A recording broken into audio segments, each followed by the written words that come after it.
3% के राजभर मुख्यमंत्री बनेंगे, 6% के निषाद मुख्यमंत्री बनेंगे, पार्टी बनाएंगे, 5% के जाट पार्टी बनाएंगे, डिप्टी सीएम भी बनेंगे, सीटें भी लेंगे। मौर्य 4% उनको भी दिया जाएगा। आप 20% है मैडम।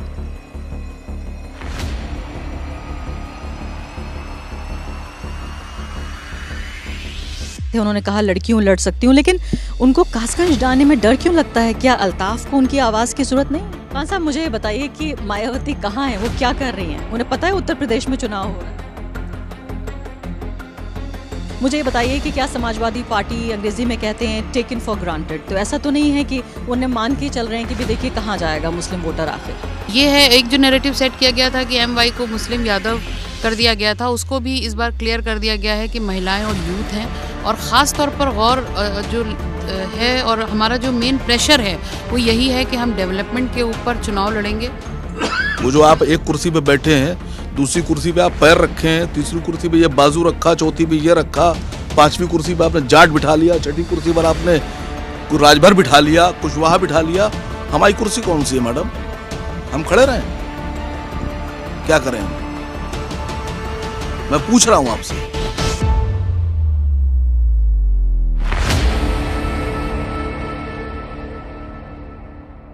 नमस्कार, द वायर में आपका स्वागत है। मैं हूं आरफा खानम शेरवानी।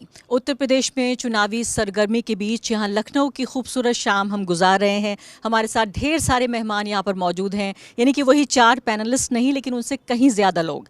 आज इस चर्चा में हम बात करेंगे। हमने आपको अभी तक बताया कि जो जाति के आधार पर किस तरह से वोट अलग अलग हिस्सों में बट रहा है, किसान आंदोलन की खबर दी आपको, हमने बताया महंगाई के बारे में और ख़ासकर बेरोज़गारी के बारे में। एक और अहम मुद्दा जो शायद सबसे बड़े अहम मुद्दों में है वो ये है कि जो उत्तर प्रदेश का मुस्लिम वोटर है वो किस तरफ जा रहा है, क्योंकि लगातार पिछले कई हफ्तों से बातें हो रही है कि उत्तर प्रदेश की हवा बदल गई है, उत्तर प्रदेश का मूड बदल रहा है।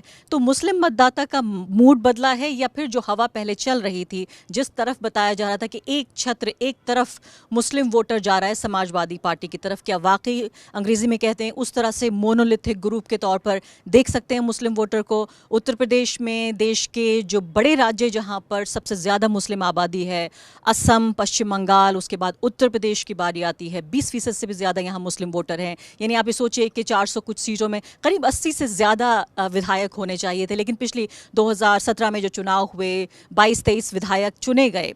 तो आप ये भी सोचिए कि जो पॉपुलेशन है उसके प्रोपोर्शन में अगर आप देखें तो किस तरह से जो बहुसंख्यकवाद की राजनीति है उसने अल्पसंख्यक की जो ताकत है, जो एक वोट की बार्गेनिंग पावर होती है जो संविधान उसे देता है, उसको काफ़ी हद तक कम किया है। तो इस बार ये जानने की कोशिश करेंगे कि 5 साल के बेहद मैं कहूँगी अथॉरिटेरियन और मेजॉरिटेरियन रूल को सहने के बाद जो उत्तर प्रदेश का मुसलमान है वो किस तरफ देख रहा है, क्या वो बंटने को तैयार है? क्योंकि इस बहस का एक अहम पहलू ये भी होगा कि असदुद्दीन ओवैसी की पार्टी एक नए प्लेयर के तौर पर देखी जा रही है। ये बहस उनके बारे में नहीं है पूरी, लेकिन एक बहस का वो हिस्सा ज़रूर रहेंगे कि पिछले चुनाव में 38 उम्मीदवार थे उनके और ज़्यादातर की ज़मानत जब्त हुई थी, 0.2% उनको वोट मिला था, लेकिन इस बार वो एक अहम कंटेंडर के तौर पे देखे जा रहे हैं। क्या वजह है इसकी? हमारे साथ यहाँ पर कुछ ऐसे लोग हैं जो कि एक्टिविस्ट हैं, स्कॉलर हैं, जिनसे हम बातचीत करेंगे, और इसके अलावा पॉलिटिकल पार्टीज़ के नुमाइंदे भी हैं, उनसे भी हम बातचीत करने की कोशिश करेंगे। तो आपको राजनीतिक और गैर राजनीतिक दोनों ही तरह की बहस का एक तरह से स्वाद देने की हम कोशिश करेंगे। मेरे साथ ताहिरा हसन यहाँ पर मौजूद हैं और साथ ही रुबीना मुर्तज़ा, दोनों जानी मानी एक्टिविस्ट हैं उत्तर प्रदेश की। रुबीना मुर्तज़ा स्कॉलर भी हैं। इसके अलावा मेरे साथ डॉक्टर कल्बे सिब्तैन नूरी हैं, जिनके पिता खासकर doctor Kalbe Sadiq international Islamic scholar के तौर पर जाने माने जाते रहे वो। इसके अलावा मेरे साथ महराज हैदर साहब हैं, वो भी एक्टिविस्ट हैं, स्कॉलर हैं। तो इन तमाम मेहमानों के ज़रिए हम समझेंगे, एक ऑब्जेक्टिव तरीके से इसको समझने की कोशिश करेंगे कि वाकई ए पॉलिटिकल नज़रिए से, हालांकि पॉलिटिक्स में कुछ भी ए पॉलिटिकल नहीं होता, लेकिन मैं कहूँगी सियासत से एक सेफ डिस्टेंस बनाकर रखते हुए हम ये जानने की कोशिश करेंगे कि किस तरफ ये बयार बह रही है। लेकिन इसके अलावा पॉलिटिकल जो रिएक्शंस हैं वो भी हम आपको ज़रूर दिखाएंगे। सबसे पहले मैं ताहिरा हसन साहब आपसे बातचीत करना चाहती हूँ। ताहिरा हसन, आप टीवी पे उनको देखते होंगे, एक जाना माना चेहरा है, कई दशकों से लगातार वो एक्टिविज़म कर रही हैं, न सिर्फ कि टीवी की एक्टिविस्ट हैं बल्कि ग्रास रूट्स एक्टिविस्ट हैं। ताहिरा साहब, मुझे बताइए सबसे पहले कि जो एक बड़ा सवाल पैदा हो रहा है वो ये कि पहले उत्तर प्रदेश की जो पॉलिटिक्स थी 2017 से पहले ये माना जाता था कि अगर किसी पॉलिटिकल पार्टी ने एक कास्ट एरिथमेटिक अपने हाथ में कर लिया, उसके बाद जिस तरफ मुस्लिम वोट पोलराइज होगा वो पॉलिटिकल पार्टी जीत जाएगी। अब ये खेल बिल्कुल बदल गया है। आप इसे किस तरह से देख रही हैं 2021 में? देखिए 2021 में उत्तर प्रदेश में जब हम बात करते हैं पॉलिटिक्स की या इलेक्शन की, तो caste still plays very important role. Caste समीकरण बनता है, भले ही हम इसको माने ना माने, और कास्ट समीकरण को देखते हुए ही पॉलिटिकल पार्टियां जो हैं वो अपनी विजय पताका की तरफ बढ़ती हैं कि किसकी कौन इसमें जीतेगा, कौन विजयी होगा। तो कास्ट तो उत्तर प्रदेश और बिहार में आप इसको नकार नहीं सकते हैं। मुसलमान हमेशा ऐसा था कि जीतते हुए को वोट देता रहा है, और इस बार मैं मानती हूँ कि जो बेंट ऑफ माइंड है मुस्लिम्स का वो मोस्टली एक पार्टी की तरफ है जो समाजवादी की तरफ है, क्योंकि उसने अभी राजभर से भी अलायंस किया है, उसने जैंत भी आ गए हैं, जो मुझे लगता है वेस्टर्न यूपी में हम मुस्लिम्स की जो है वो पॉपुलेशन परसेंटेज ज़्यादा है। तो जाहिर है जैंत के आने से एक कुछ बेहतर वो दिख रहा है। जो डिवीजन हो सकता था वो नहीं होगा, डिवीजन नहीं होगा, और किसान आंदोलन को भी इसमें सलाम करना चाहिए, क्योंकि जो मुजफ्फरनगर रॉयट्स 2013 में जो मुस्लिम और हिंदुओं के बीच जो खाई थी वो इस किसान आंदोलन ने उसको पाट दिया है। तो ये इलेक्शन बहुत आप प्रेडिक्ट करके ऐसे मत देखिए। ये इलेक्शन मुझे लगता है कि कुछ बेहतरी की तरफ भी जाएंगे, लेकिन मैं इस मानने में बिल्कुल कहीं वो नहीं, बड़ी जिम्मेदारी से कह रही हूँ कि ओवैसी भी वोट काटेंगे। मैं आती हूँ उनकी तरफ, ये जानने की कोशिश करूंगी जो आप कह रही हैं, और कह रही हैं जिम्मेदारी से आप कह रही हैं, आप उत्तर प्रदेश में रहती हैं। मैं आप परसेप्शन जो बाहरी है उससे मैं आपके एक्सपीरियंस को चैलेंज नहीं करूंगी क्योंकि आप उसे जीती हैं। लेकिन जो सबसे बड़ी बात है कि उत्तर प्रदेश पिछले 5 साल में एक प्रयोगशाला के तौर पे भी देखा गया कि एक तरह से बहुसंख्यकवाद की जो राजनीति है, ये जो आरएसएस बीजेपी का जो एक हिंदू राष्ट्र का जो एक पूरा प्रोजेक्ट है 100 साल से चल रहा है कि उत्तर प्रदेश उस दिशा में लेके जाएगा। यहाँ पर जो ज़्यादातर लोग बैठे हुए, मैंने आपको बताया कि मुस्लिम समुदाय से उनका संबंध है, और इसीलिए मुस्लिम वोट पर भी हम चर्चा कर रहे हैं कि जो समुदाय है उसमें इंटरनल जो डिस्कशंस हैं वो क्या हो रहे हैं। आपने किस तरह से जो 5 साल पहले का जो अनुभव था, जो मुस्लिम समुदाय उत्तर प्रदेश में रहता रहा, और पिछले 5 साल में उसमें क्या तब्दीली आपने देखी है, और क्या ये बदलाव आप जो वोट जो पैटर्न होगा उस पर भी देखेंगे? देखिए, सबसे बड़ी जो आप अगर माइनॉरिटी वोट की बात करें तो सबसे बड़ी जो पूरी दुनिया में माइनॉरिटी जिस भी कंट्री में होती है उनकी सबसे बड़ी एक जो उनकी जिसके लिए वो सबसे ज़्यादा फिक्रमंद होती है वो उसकी सिक्योरिटी होती है। और हिंदुस्तान में भी होता आ रहा है कि 70 साल में ज़्यादातर मुसलमानों ने अपने जो बुनियादी चीज़ें हैं, एजुकेशन, हेल्थ एंड जो उनका गुर्बत है, उसको नज़रअंदाज करके अब सबसे पहले अपनी सिक्योरिटी के ऊपर उन्होंने पूरी उसके उस जिसको कहना चाहिए छलावे में आकर के किसी ने डरा करके उनका वोट लिया और किसी ने बहका करके उनका वोट लिया। और पिछले 70 साल से इस तरह वो उनका वोट का इस्तेमाल हुआ। लेकिन अगर आप देखिए, सच्चर कमेटी की रिपोर्ट भी बताती है कि आज जो माइनॉरिटी है वो कहाँ पे खड़ी हुई है। और जहाँ तक रही बात, अगर आप देखें तो पिछले 7-8 साल में जब मैंने अपने बचपन में देखा कि हमारे जो मेरे हिंदू दोस्त भी हुआ करते थे और हम लोगों को पता नहीं चलता था कि कब जब होली और दिवाली होती थी तो हम उनके घरों में होते थे और वैसे ही उसको सेलिब्रेट करते थे उस त्योहारों को, और जब ईद होती थी वो हमारे घरों में उसी तरह आते थे। इसमें पिछले 6-7 साल में इसमें एक बहुत बड़ा गैप क्रिएट हुआ और जिसका फ़ायदा रूलिंग पार्टी को हुआ। तो और वो पार्टी यही चाहती है कि ये जो गैप है ये जितना बड़ा होगा उतना ही फ़ायदा उस सियासी जमात को होगा। आप ये कह रहे हैं कि पॉलिटिक्स का सीधा असर सोसाइटी पे पड़ा? बिल्कुल। या उल्टा हुआ कि सोसाइटी ने भी एक तरह से रिफ्लेक्ट किया जिस तरह की पॉलिटिक्स हो रही थी? इनफैक्ट देखिए, पॉलिटिकल पार्टीज़ ने एक एजेंडा सेट किया और जो सोसाइटी थी वो उस एजेंडे के ऊपर उस बहकावे में आकर उस पर बह गई। ये जो बदलाव हुआ है, जिस बहुत ही महत्वपूर्ण बदलाव का आप जिक्र कर रहे हैं, और शायद इतिहास में जब हमारे दौर का लिखा जाएगा तो ये बात भी लिखी जाएगी कि कैसे गली मोहल्ले बदल गए, दोस्त बदल गए, और ये सब हमने उत्तर प्रदेश, पूरे देश में भी देखा, लेकिन उत्तर प्रदेश में चूँकि बहुत ज़्यादा साथ रहते आए समुदाय, इसलिए ज़्यादा इस बात को महसूस किया जाता है।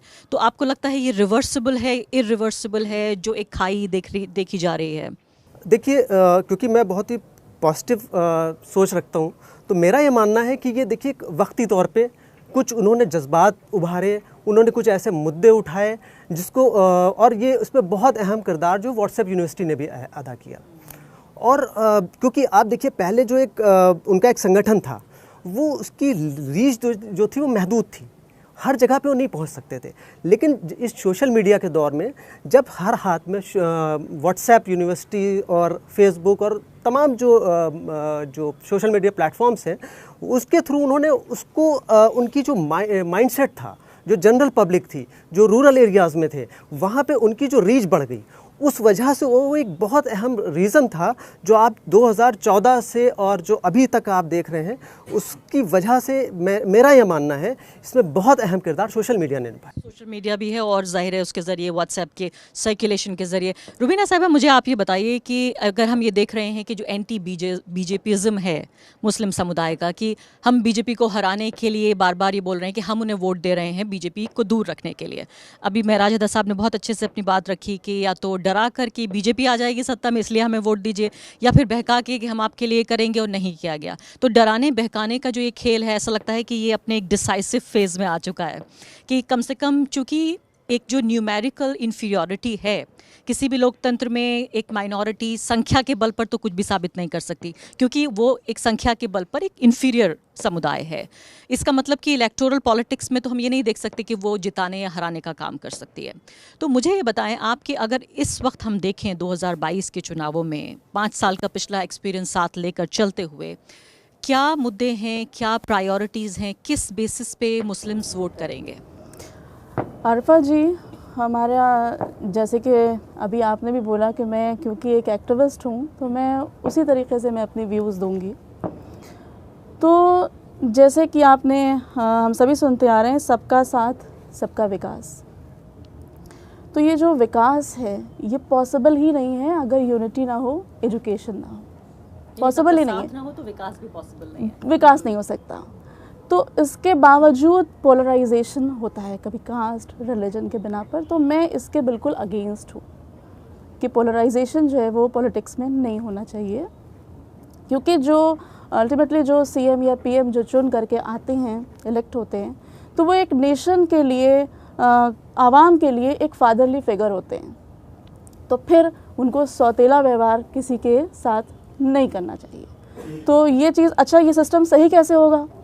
जैसे हर कम्युनिटी अगर उस पर आ जाएगी कि हमारी ये मांगे हैं, हमारा ये होना चाहिए, या हमें अपने अपने को देखेंगे, तो कभी हालात नहीं सुधर सकते। नहीं वो तो ठीक है, लेकिन देखिए जो आप बात कह रही हैं इसमें किसी को कोई दो राय नहीं है। हम नहीं चाहते कि पोलराइजेशन की पॉलिटिक्स हो, लेकिन एक डेमोक्रेसी में जो प्रेशर ग्रुप्स होते हैं, जैसे अलग अलग कम्युनिटीज़ हैं, और वो डेमोक्रेसी नाम की जो मशीन है उसका किस तरह से इस्तेमाल करते हैं कि दलित ये कहते हैं देखिए हम मार्जिनलाइज्ड हैं, हमारी ये मांगें हमारी पूरी की जाएं। किसान ये कहते हैं कि हमारी ये मांगें हैं ये पूरी की जाए। अल्पसंख्यक भी ये हाशिए का समुदाय है। महिलाएं ये कहती हैं कि हमें हिस्सेदारी चाहिए। तो मैं आपसे ये पूछ रही हूँ कि वही मैं बता रही हूँ कि रूल ऑफ लॉ जिसे कहते हैं ना, जस्टिस होना चाहिए। एक फादरली फिगर ये है तो कि जो आप वोट करने जाएंगी, हाँ, तो आप क्या सोच के वोट करेंगी? आपके इश्यूज़ क्या हैं? नहीं, मैं इशूज़ यही हैं, यूनिटी, जैसे मैंने कहा कि पोलराइजेशन नहीं होना चाहिए, कि भाई अगर यूनिटी होगी, इत्तेहाद होगा सभी में, तभी जो है वो डेवलपमेंट जो है, पॉजिटिव डेवलपमेंट। नेगेटिव तो ये है कि नफ़रतें बढ़ रही हैं, हंगामा आराई हो रहा है, भाई वो भी तो एक डेवलपमेंट ही है ना, कि नफ़रतें कहाँ से कहाँ बढ़ गई। तो पॉजिटिव डेवलपमेंट जो है वो तभी पॉसिबल है। इंडिविजुअली महसूस किया नफरत को?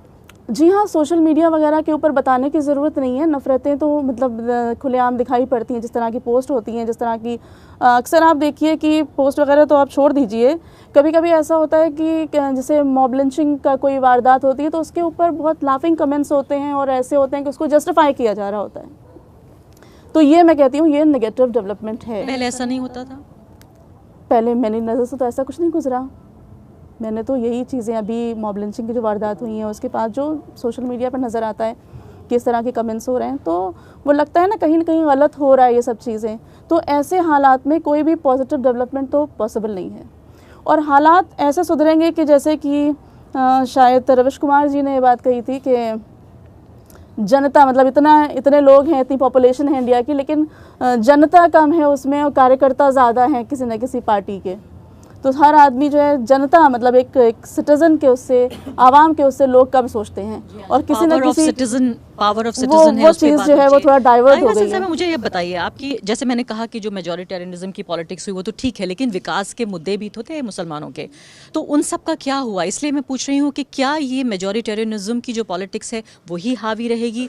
क्या अभी भी दिमाग में सिर्फ ये रहेगा कि बीजेपी को हरा लें इतना काफ़ी है, या सेक्युलर पार्टियों में भी जो अपने वोट को लेकर किसी भी हाशिए का समुदाय है, कोई भी नागरिक जिस सिटीजन का वो जिक्र कर रही हैं, कॉन्स्टिट्यूशन में जो एक इमेजिनेशन है जिस सिटीजन का, उसके इश्यूज का क्या होगा? कैसे वो बार्गेन करेगा?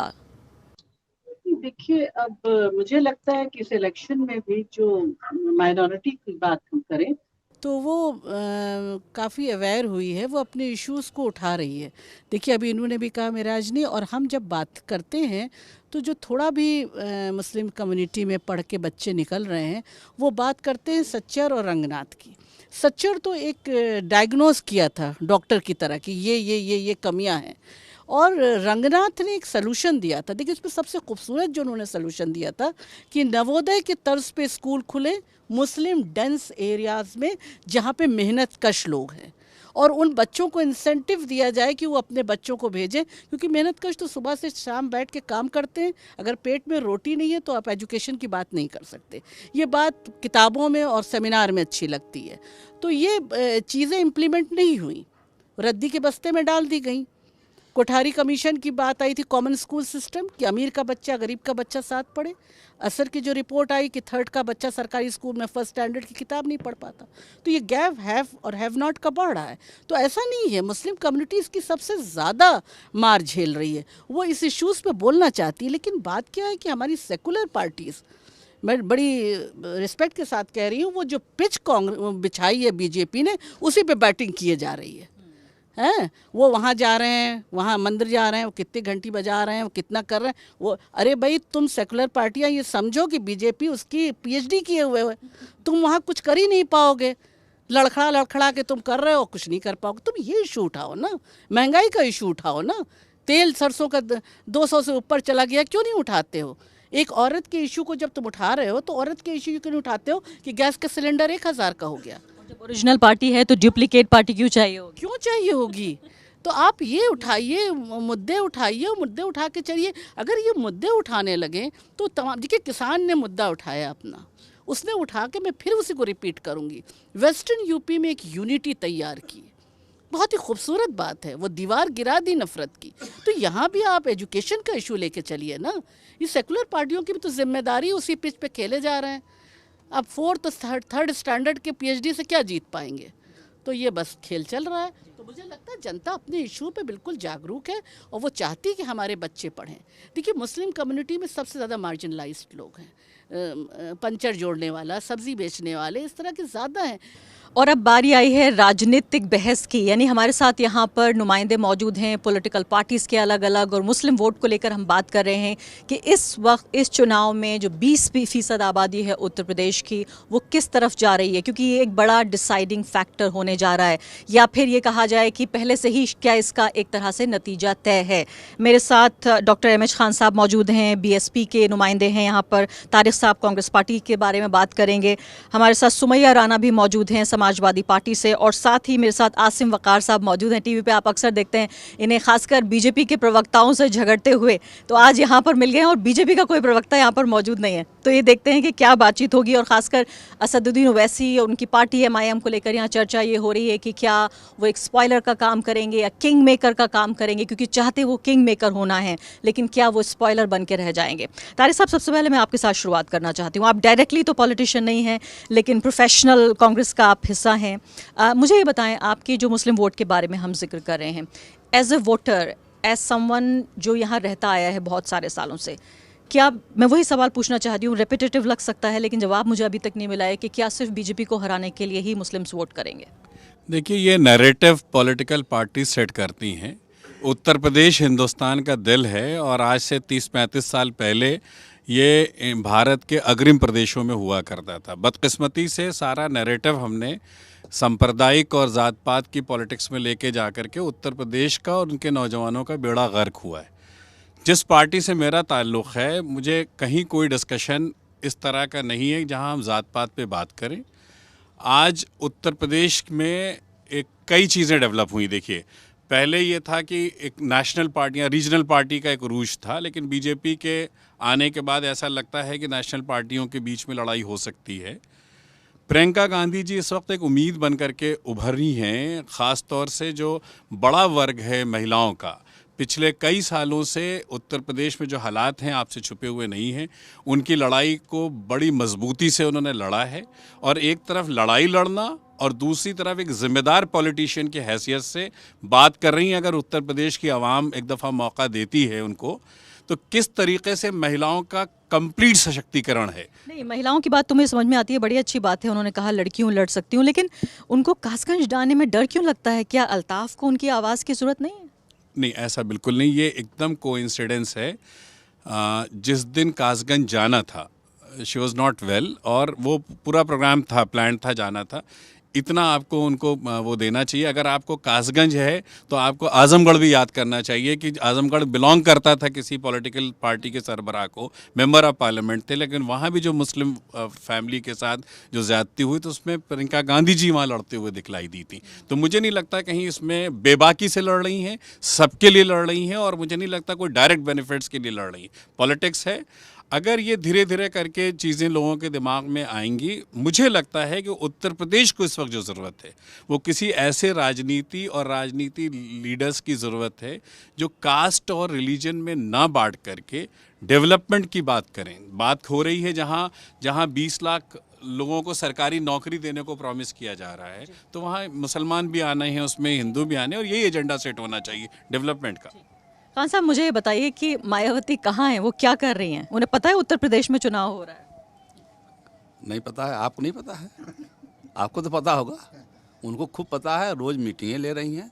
और देखिए, बहन कुमारी मायावती जी जब मुख्यमंत्री बनी तो एजुकेशन पे जॉब पूछ रही हैं। सबसे पहले पूरे हिंदुस्तान में अल्पसंख्यक कल्याण विभाग बनाया उन्होंने, जिसमें 10वीं क्लास तक के बच्चों को, मुसलमान बच्चों को वजीफ़ा मिलता था।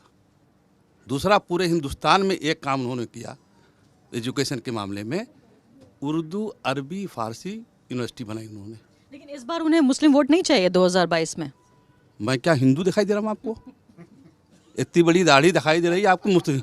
मुझे राष्ट्रीय प्रवक्ता बनाया है, मैं मुसलमान हूँ, और भी मुसलमान हैं हमारे साथ प्रवक्ता बने हैं, और अभी लखनऊ में 3 टिकट मुसलमान को फाइनल कर चुके हैं हम। 3 टिकट फाइनल कर। लेकिन आपको भी याद होगा, उन्होंने कहा था कि चुनाव में मैं हार गई हूँ क्योंकि मुसलमानों ने मुझे वोट नहीं दिया, बहुत नाराज़ हुई थी वो। नहीं, वो ऐसा कुछ नहीं है। देखिए, हम खुद भोगी हैं। 96 में हम चुनाव लड़े थे और 1600 वोट से हारे थे। किस बूथ से हारे हम हारे थे मुस्लिम बूथ से। मुसलमानों ने मुसलमान को वोट नहीं किया। तो वोट जब पड़ता है तब आदमी कहीं जज्बात में आता है, कहीं इन्हें सोचता है कि हाँ जीत जाएगा। जब उनको पता चला कि मैं 1600 वोट से हारा हूँ तो सब लोग छाती पीट रहे थे। एक आदमी का हार्ट अटैक हो गया, बूढ़ा आदमी था, 80-85 साल का। कह रही ये क्या हो गया, हमारा एक मुसलमान जीत जाता। तो मुसलमान जज्बात में आ जाता है और फैसला नहीं लेता है। अब 20-22% कितनी सीटें आपको लगता है मायावती देंगी मुस्लिम कैंडिडेट्स को? देखिए, पिछली बार तो 99 दिया था उन्होंने, और मुझे उम्मीद है इस बार भी 99 से कम नहीं देंगी। ठीक है, शुक्रिया आपका। सुमैया राणा की तरफ चलते हैं। सुमैया जी, आप टीवी पे अक्सर देखी जाती हैं, कभी योगी सरकार से झगड़ती हुई, अब आप पॉलिटिशियन बन गई धीरे धीरे। मुझे ये बताइए कि क्या समाजवादी पार्टी, अंग्रेज़ी में कहते हैं टेकन फॉर ग्रांटेड, तो ऐसा तो नहीं है कि उन्हें मान के चल रहे हैं कि भी देखिए कहाँ जाएगा मुस्लिम वोटर आखिर? देखिए, अगर हम ये कहें कि समाजवादी पार्टी उत्तर प्रदेश में सबसे बड़ी और सबसे आखिरी उम्मीद है तो ये कोई गलत नहीं होगा, क्योंकि जिस तरह पिछले दिनों में योगी सरकार से बीजेपी की जो गलत नीतियां थी, जुल्म तशद्दुद के ख़िलाफ़ जिस तरह हमेशा से समाजवादी पार्टी खड़ी रही, और उसके अलावा हमारे राष्ट्रीय अध्यक्ष श्री अखिलेश यादव ने समय समय पर वक्त पर आकर के हमारे साथ खड़े हुए, उन लोगों के साथ खड़े हुए जिनके ऊपर जुल्म ज़्यादती हो रही थी, चाहे वो CA/NRC वाला मामला हो या और इसके अलावा तमाम मामला। तो ये है, एक जो नैरेटिव सेट किया गया था कि MY को मुस्लिम यादव कर दिया गया था, उसको भी इस बार क्लियर कर दिया गया है कि महिलाएं और यूथ हैं, और ख़ास तौर पर गौर जो है और हमारा जो मेन प्रेशर है वो यही है कि हम डेवलपमेंट के ऊपर चुनाव लड़ेंगे।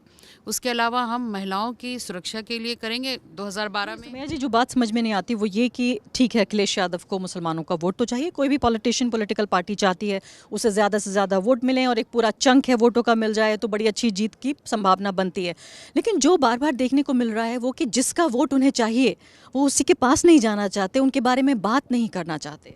नहीं, ऐसा बिल्कुल भी नहीं है। वो लग रहा होगा जैसे कि अभी आप बात कर रही थी अल्ताफ़ के बारे में, कि मेरे पास एक हफ़्ते पहले फ़ोन आया उनकी मदर का, फ़ातिमा का, और शी वाज़ क्राइंग कि मुझे उम्मीद है सिर्फ अखिलेश यादव जी से, और मुझे वैसे भी जो मकान मिला हुआ है जिसमें मैं रहती हूँ वो लोहिया आवास योजना का मकान है, और मैं चाहती हूँ कि उन्होंने मुझे जो मदद दी है, इमदाद की है, मैं उससे बहुत खुश हूँ, लेकिन मैं थोड़ी सी और कुछ बात करनी चाहती हूँ। और फ़ौरन 1 घंटे के अंदर मैं पहुँची राष्ट्राध्यक्ष जी के पास और मैंने उनकी बात कराई। तो ऐसा नहीं है, लोगों को पता है कि क्या मिलना है। ज़रूरी नहीं है कि बहुत सारी चीज़ों का दिखावा हो। तो क्या डर ये है कि फिर से पोलराइजेशन हो जाएगा? अभी ताहिरा जी कह रही थी कि जब एक ओरिजिनल पार्टी मौजूद है हिंदुत्व की, तो बाकी किसी को बी सी सेक्युलर पार्टियों को बनने की क्या ज़रूरत है? उन्हें अपने सेक्युलरिज्म पे कॉन्फिडेंस क्यों नहीं है? नहीं, बिल्कुल नहीं। देखिए, पिछले दिनों से आप देख रही हैं कि चाहे वो बी और सी जिनकी आप बात कर रही हैं, मैं भी उनको मान रही हूँ, लेकिन वो इन सारी चीज़ों को तमाशा और तितम्मा बनाने में कोई वो कसर तो छोड़ते नहीं है। सोशल मीडिया उनके पास एक हथियार के रूप में है। तो कहीं ना कहीं हम इस तरह का सेफ साइड चल रहे हैं कि सब कुछ अच्छे से हो जाए, और जो ये सेट करना चाह रहे हैं पूरा मामला, वो सेट ना हो इनका। तो उसके लिए कुछ भी समझें। और देखिए, जिस तरीके से मुखर होकर CNRC में हुए झूठे मुकदमों को वापस लेने की बात थी, वो खुल करके कहीं पर उन्होंने बचाव नहीं किया, जबकि सबको मालूम है कि CNRC को क्या किया है गवर्नमेंट ने, चाहे मोदी हो चाहे योगी हो, इन्होंने सीधे सीधे उसको मुसलमानों से जोड़ दिया। उसके बावजूद भी मेरी अपनी ज्वाइनिंग के टाइम में उन्होंने कहा कि CNRC के में जो मुकदमे हुए हैं वो हम वापस लेंगे। तो ऐसा नहीं है, मुझे नहीं लगता, और ये सब समझ रहे हैं। बहुत बहुत शुक्रिया आपका। हमारे साथ आसिम वक़ार साहब भी मौजूद हैं। आसिम साहब, अच्छा हुआ आपसे मुलाकात यहाँ पर हो गई। मुझे ये बताइए आप सबसे पहले कि जो एक बड़ा सवाल ये पैदा हो रहा है कि बार बार असदुद्दीन ओवैसी साहब, उनकी पार्टी जिसके आप नुमाइंदे हैं, उन्हें शक की नज़र से क्यों देखा जाता है? आप ये मौका क्यों देते हैं कि हम 100 सीटों पर लड़ेंगे? आप मुझे लॉजिक बता दीजिए कि इसका क्या लॉजिक है। हो सकता है 150 पे लड़ें, हो सकता है 200 पे लड़ें, 300 पे भी लड़ सकते हैं और 403 पे भी लड़ सकते हैं।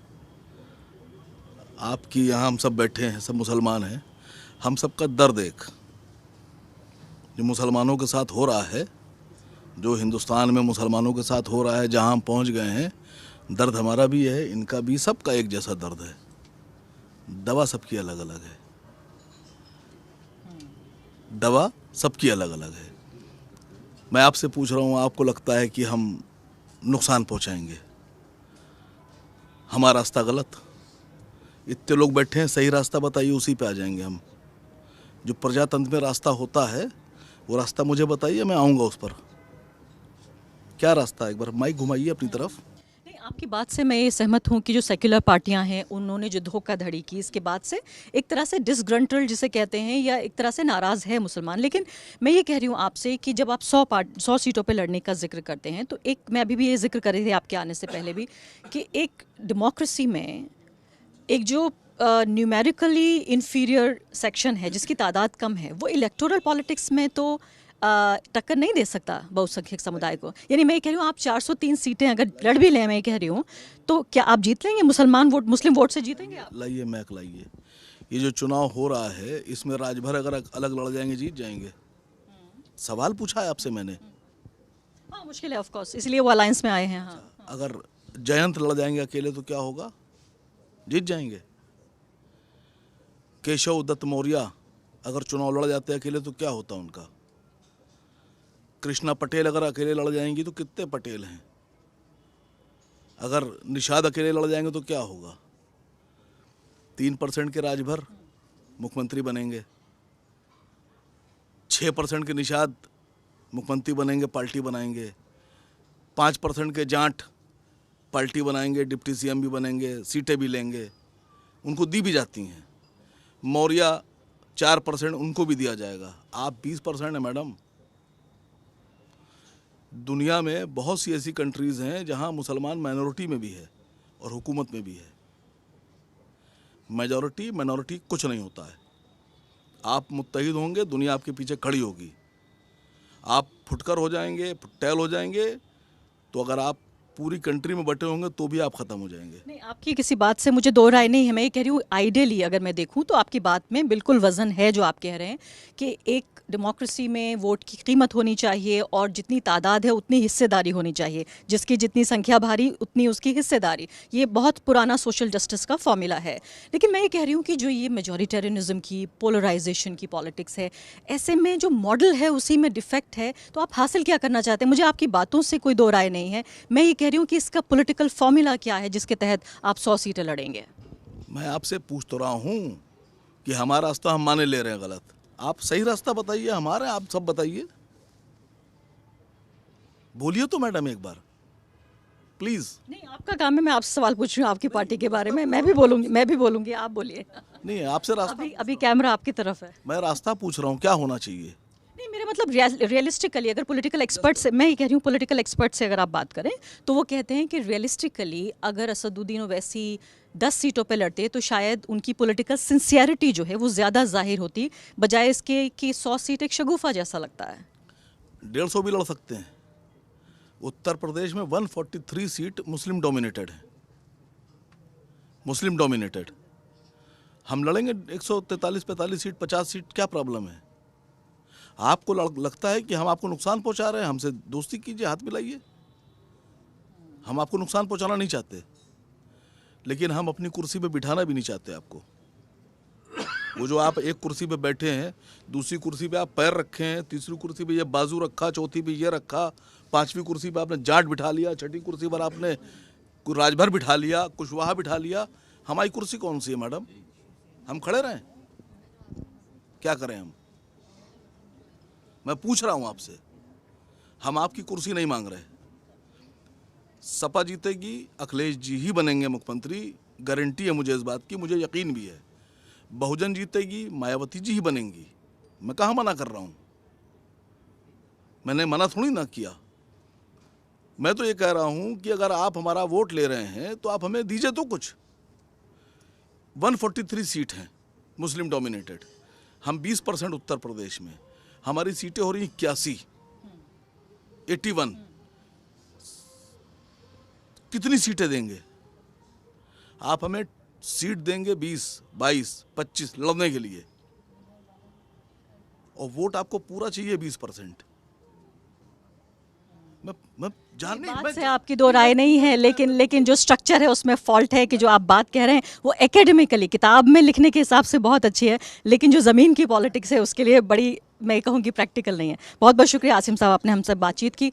तो उम्मीद है कि इस बहस के आखिर तक आपको थोड़ा अंदाज़ा हो गया होगा कि सियासी और गैर सियासी तरीके से जो उत्तर प्रदेश का मुस्लिम मतदाता है वो किस तरफ जा रहा है। जिस बदली हुई हवा, जिस बदले हुए मूड का मैं जिक्र कर रही थी, जो 20% आबादी है मुसलमानों की, वो किन मुद्दों पे चुनाव इस बार वोट डालेगी चुनाव में, और पॉलिटिकल पार्टीज़ का क्या रुझान है, उनके क्या मुद्दे हैं, ये ज़रूर आपको अंदाज़ा हुआ होगा। बहुत बहुत शुक्रिया। द वायर के और वीडियोस देखने के लिए सब्सक्राइब करें और बेल आइकन पर क्लिक करें। स्वतंत्र पत्रकारिता की आर्थिक मदद करने के लिए डिस्क्रिप्शन में दिए गए लिंक पर जाएं और अपनी राशि चुनें।